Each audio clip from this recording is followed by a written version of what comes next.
Shalom, salam sejahtera dalam kasih Tuhan kita Yesus Kristus. Jumpa kembali dengan saya, Pendeta Berton Napabang. Saya menyapa Bapak Ibu Saudara dimanapun berada. Apa kabarnya?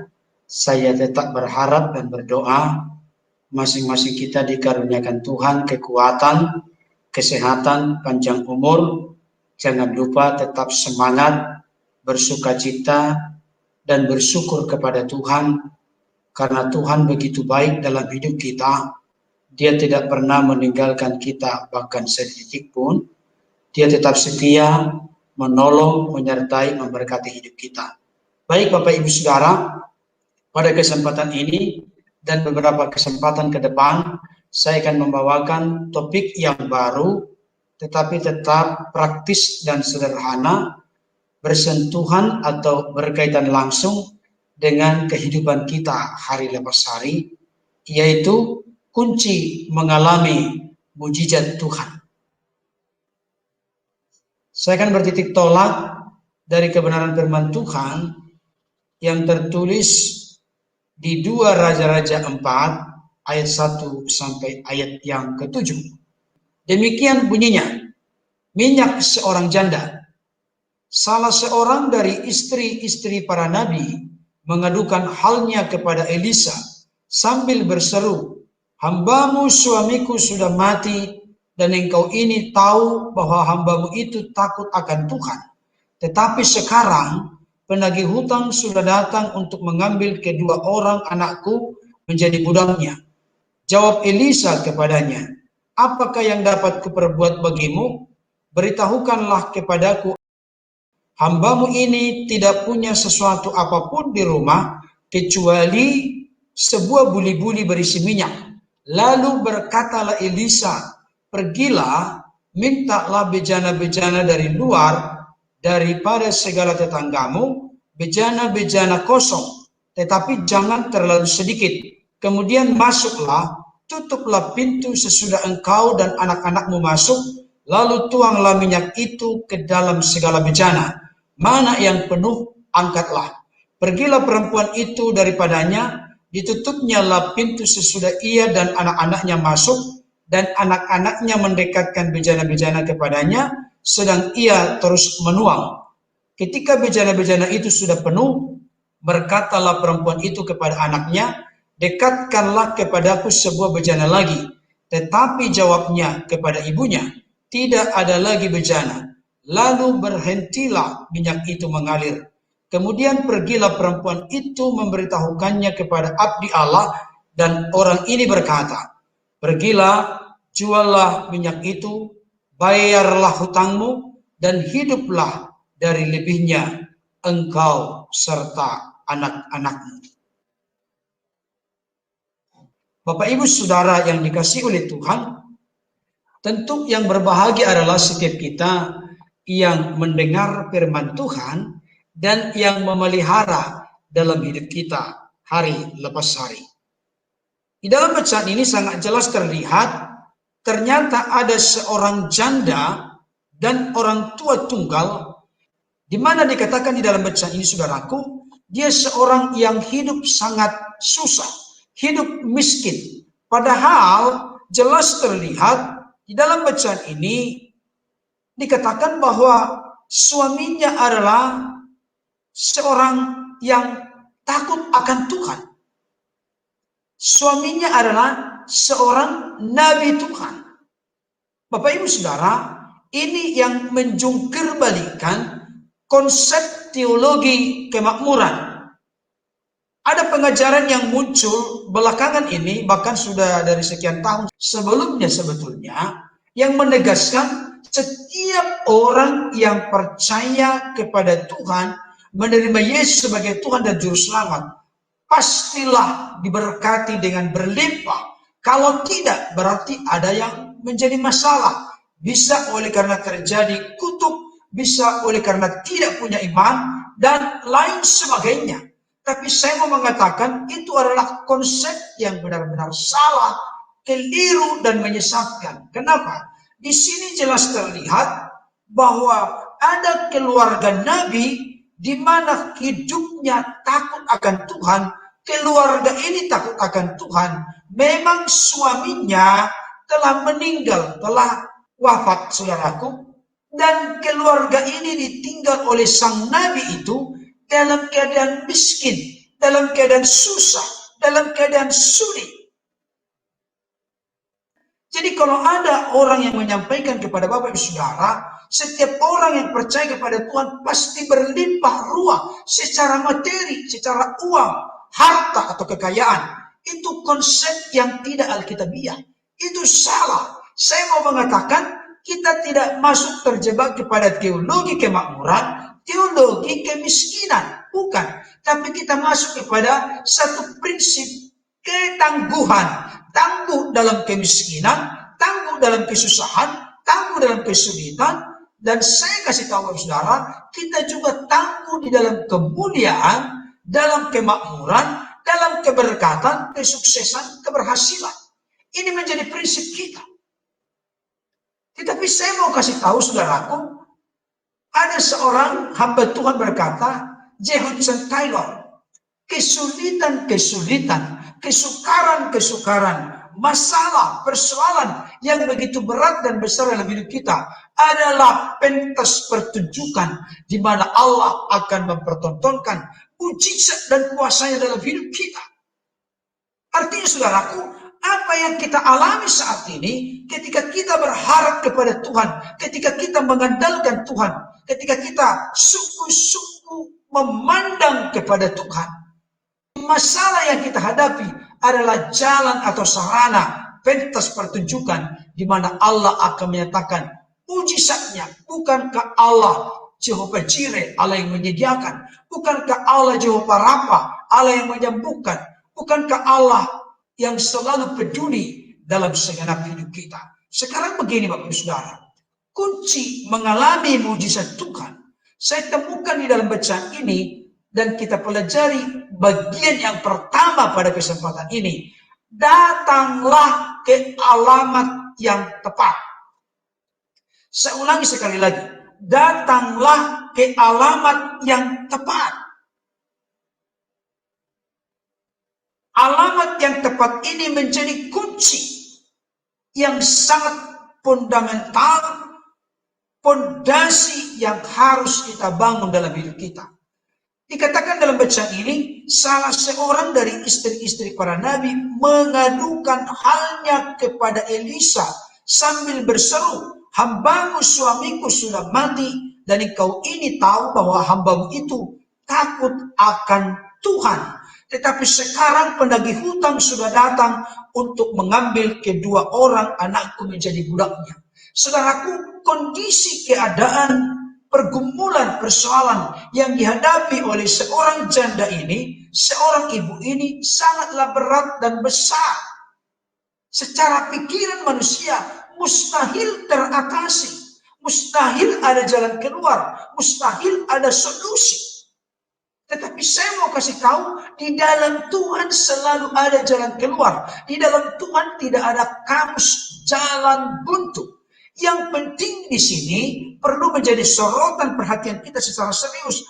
Istri dari para nabi ini mengadukan halnya kepada Elisa.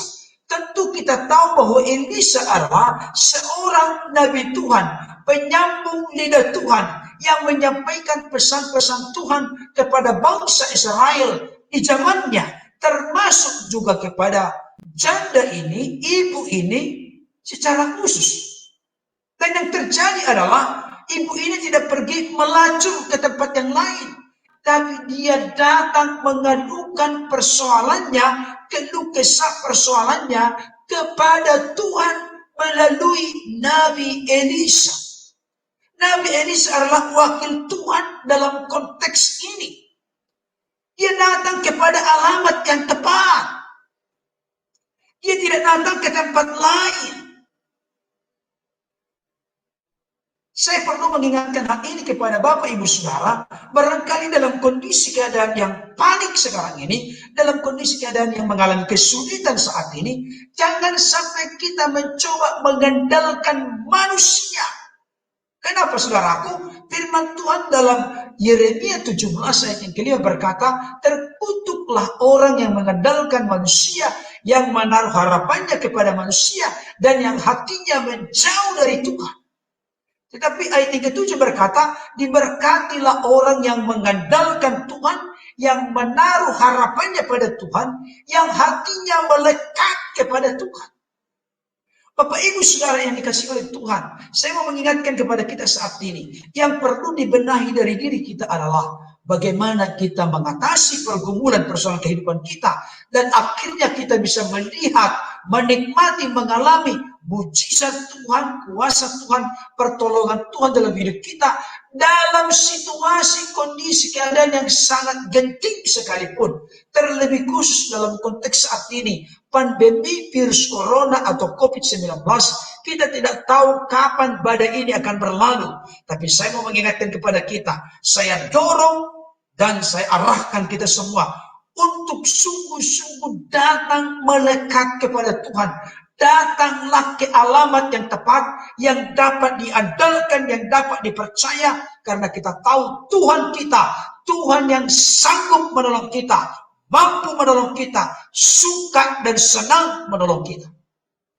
Dalam salah satu ayat bagian Mazmur dikatakan, Tuhan itu bagi kita tempat perlindungan dan kekuatan, sebagai penolong dalam kesesakan, sangat terbukti.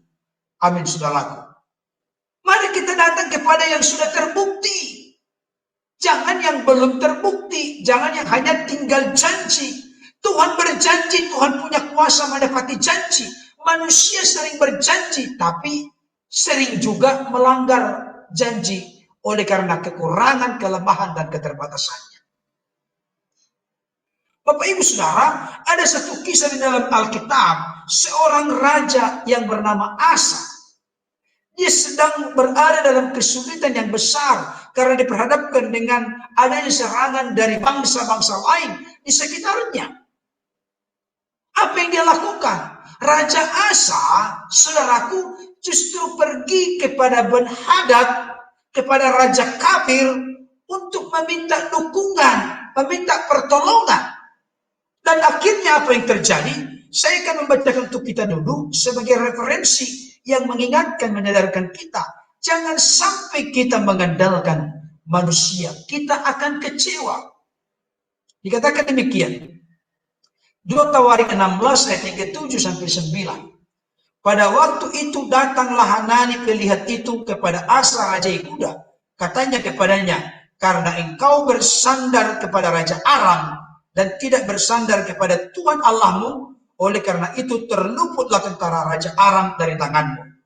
Bukankah tentara orang Ethiopia dan Libya besar jumlahnya, kereta dan orang berkudanya sangat banyak, namun Tuhan telah menyerahkan mereka ke dalam tanganmu karena engkau bersandar kepadanya. Karena mata Tuhan menjelajahi seluruh bumi untuk melimpahkan kekuatannya kepada mereka yang bersungguh hati terhadap Dia. Dan seterusnya.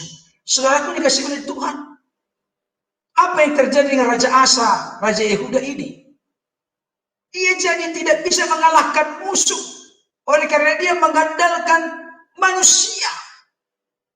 Tapi dikatakan di sini, ternyata dalam peristiwa sebelumnya, Asa Raja Yehuda telah mampu mengalahkan tentara orang Ethiopia dan Libya yang besar jumlahnya, bahkan kereta dan orang berkudanya sangat banyak. Karena apa? Karena dia mengandalkan Tuhan. Tapi ketika berhadapan dengan musuh lain, dia mengandalkan Ben-Hadad, Raja Aram. Akhirnya apa, saudaraku? Apa yang dia inginkan, apa yang dia harapkan, bahkan dia pun memberikan upah yang besar dengan berelasi kepada Raja Kafir. Maka kerugian, kekecewaan yang dia tuai.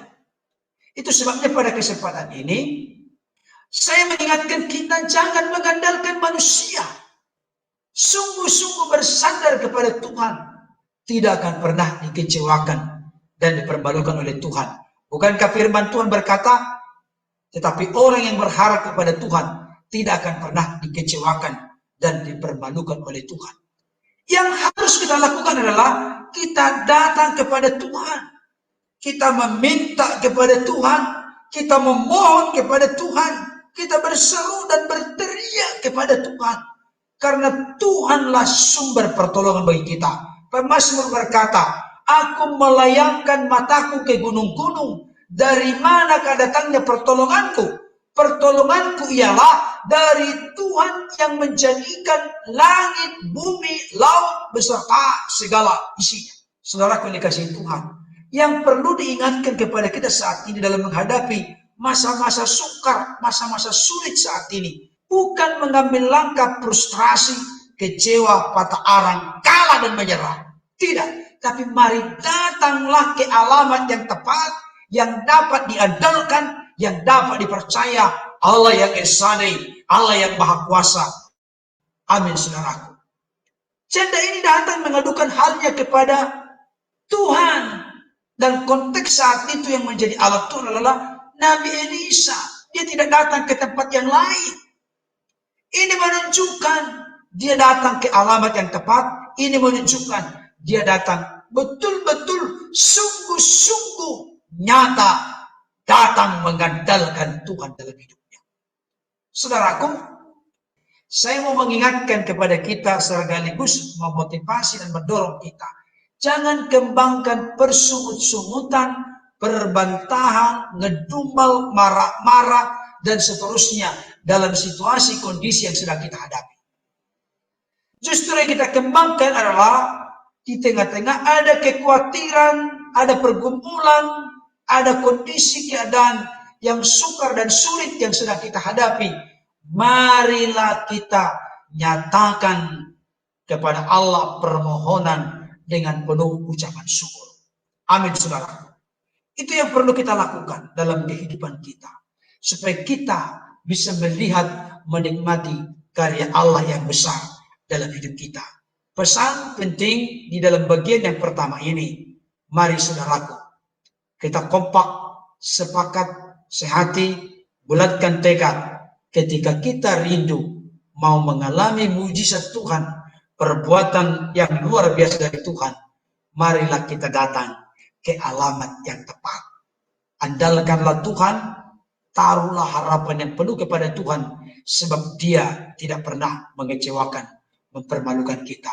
Nanti ending cerita ini Bapak Ibu Saudara sangat indah, di mana janda ini dan kedua anaknya mengalami karya, kuasa, mujizat, perbuatan Tuhan. Kiranya kebenaran firman Tuhan ini dapat makin mendorong, mengarahkan, memotivasi kita untuk terus datang ke alamat yang tepat, yaitu Tuhan semesta alam, sumber mujizat, sumber pertolongan, sumber berkat dalam hidup kita. Tuhan Yesus memberkati. Amin.